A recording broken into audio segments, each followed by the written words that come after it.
tror jeg ikke. Jeg tror at Rådhuspladsen vil altid være sådan et sted, hvor der står en fattig pølsevogn, og hvor der skal være plads til, at der kan ske ting. Ikke? Koncerter og sådan noget. Modehus. Er det ikke sådan noget? København, du er kun alt jeg har.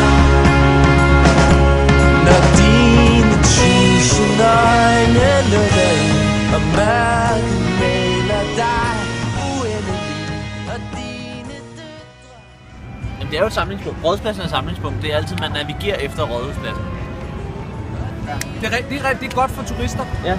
Rådhuspladsen, den er der.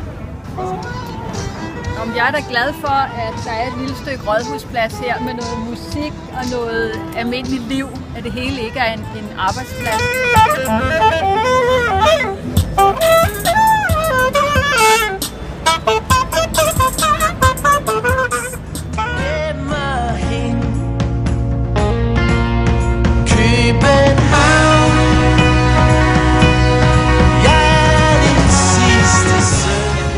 Anderledes end det altid har været, at det er samlingssted, når der sker noget stort og vigtigt. Det kan være en sportsbegivenhed, som ikke lige jeg går så meget op i, men det er der jo andre, der gør, og det kan være politiske demonstrationer, som er væsentlige at have.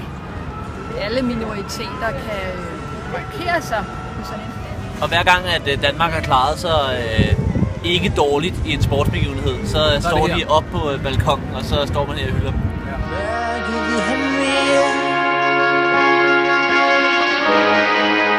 Dagene bliver korte, og jeg har brugt de sidste kroner på at male mine sorte.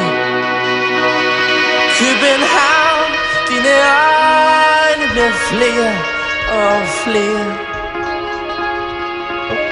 og dine døtre.